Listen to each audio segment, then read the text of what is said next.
Hello, ચાલો આજે એક એવી અદૃશ્ય શક્તિ વિશે વાત કરીએ જેના વગર આપણું જીવન લગભગ અટકી જાય વીજળી.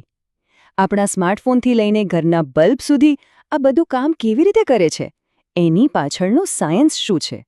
ચાલો આજે વિદ્યુત પરિપથની આ આખી રોમાંચક દુનિયાને સરળ રીતે સમજીએ. ક્યારેય વિચાર્યું છે કે જેવી આપણે સ્વિચ પાડીએ તરત જ બલ્બ કેમ ચાલુ થઈ જાય છે, અથવા તો આપણા ફોનની બેટરી આખો દિવસ કેવી રીતે ચાલે છે? આ બધી શક્તિ, આ પાવર આવે છે ક્યાંથી? બસ આ જ સવાલ આપણને આજના વિષયના મૂળ સુધી લઈ જશે.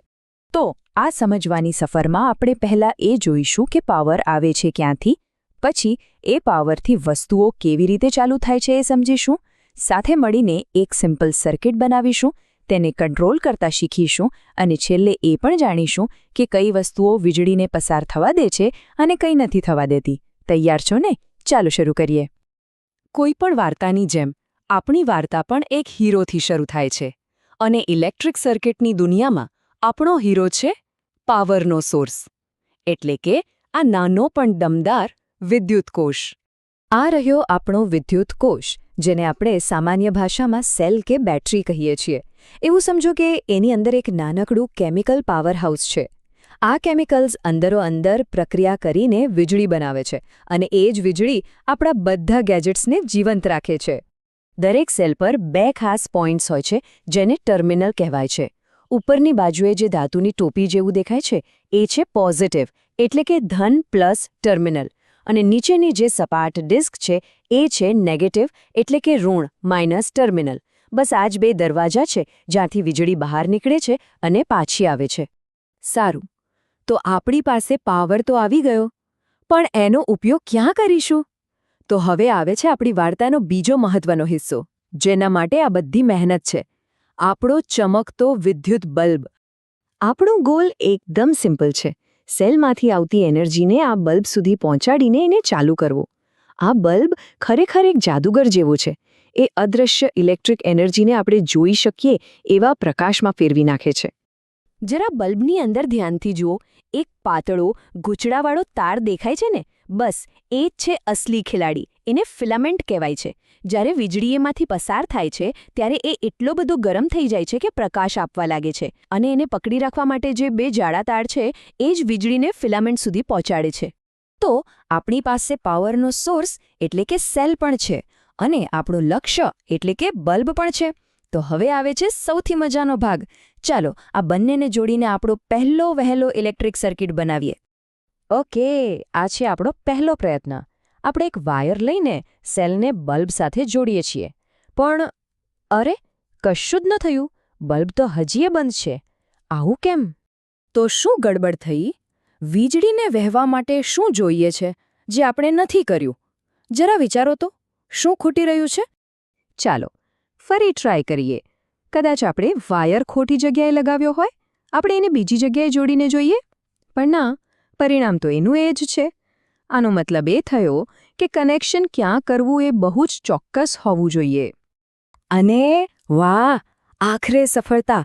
જુઓ, જેવું આપણે બે વાયરનો ઉપયોગ કર્યો, એક પોઝિટિવ છેડાથી બલ્બ સુધી અને બીજો બલ્બથી પાછો નેગેટિવ છેડા સુધી, અને બસ જાદુ થઈ ગયો. બલ્બ ચાલુ થઈ ગયો. આ એ જ ક્ષણ છે જ્યારે આપણો સર્કિટ કમ્પ્લીટ એટલે કે પૂર્ણ થયો. તો આમાંથી શીખવા શું મળ્યું? એ કે વીજળીને વહેવા માટે એક બંધ, ગોળાકાર અને અતૂટ રસ્તો જોઈએ. આ આખા રસ્તાને જ વિદ્યુત પરિપથ અથવા ઇલેક્ટ્રિક સર્કિટ કહેવાય છે. વીજળી પોઝિટિવ ટર્મિનલથી પોતાની મુસાફરી શરૂ કરે છે, બલ્બને પ્રકાશિત કરે છે અને નેગેટિવ ટર્મિનલ પર પાછી ફરે છે.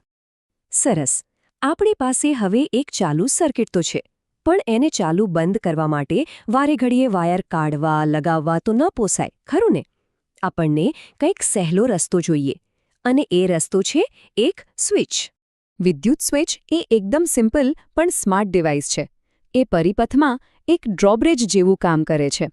એ આપણને આપણી મરજી મુજબ પરિપથને જોડવા એટલે કે પુલ બંધ કરવા, અથવા તોડવા એટલે કે પુલ ખોલી નાખવા દે છે, જેનાથી વીજળીનો પ્રવાહ આપણા કંટ્રોલમાં આવી જાય છે. જુઓ, જ્યારે સ્વિચ ઓફ હોય ત્યારે સર્કિટમાં એક ગેપ બની જાય છે. વીજળીનો રસ્તો તૂટી જાય છે. એટલે કરંટ વહી શકતો નથી. પણ જેવી આપણે સ્વિચ ઓન કરીએ એ ગેપ પૂરાઈ જાય છે, રસ્તો કમ્પ્લીટ થાય છે અને બલ્બ ઝળહળી ઉઠે છે. કેટલું સરળ છે. પણ 1 મિનિટ, આપણે વાયરનો જ કેમ ઉપયોગ કર્યો? શું આપણે લાકડાની સળી કે પ્લાસ્ટિકની પટ્ટી ન વાપરી શકતા? એવું કેમ છે કે અમુક વસ્તુઓ વીજળીને જવા દે છે જ્યારે અમુક નથી જવા દેતી? ચાલો આ રહસ્ય પણ ઉકેલીએ. તો પદાર્થો મુખ્યત્વે 2 પ્રકારના હોય છે, સુવાહક અને અવાહક. સુવાહક જેમ કે મોટાભાગની ધાતુઓ વીજળી માટે હાઈવે જેવા છે, એ કરંટને આરામથી પસાર થવા દે છે.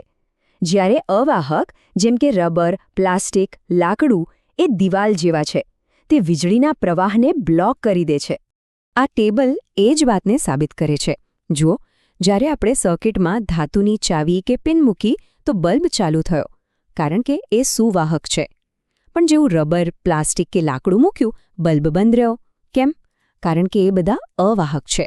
અને આ જાણકારી ખાલી વિજ્ઞાન માટે નથી, એ આપણી સેફટી માટે પણ બહુ જ જરૂરી છે.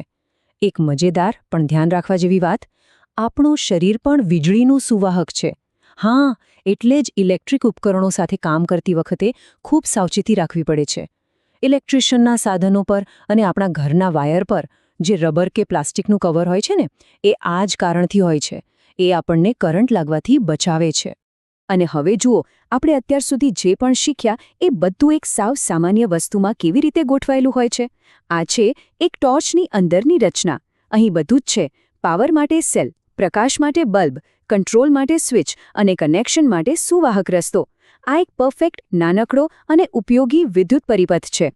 તો હવે પછી જ્યારે પણ હાથમાં ટોર્ચ લો કે કોઈ સ્વિચ ચાલુ કરો, ત્યારે ખાલી પ્રકાશ ન જોતા, એની અંદર વહેતા ઇલેક્ટ્રોન્સના અદૃશ્ય પ્રવાહ, એ સંપૂર્ણ સર્કિટ અને સ્વિચની તાકાત વિશે પણ વિચારજો. આ નાનકડી સમજ આપણને આપણી આસપાસની ટેકનોલોજીની અજાયબીઓને વધુ સારી રીતે માણવામાં મદદ કરે છે.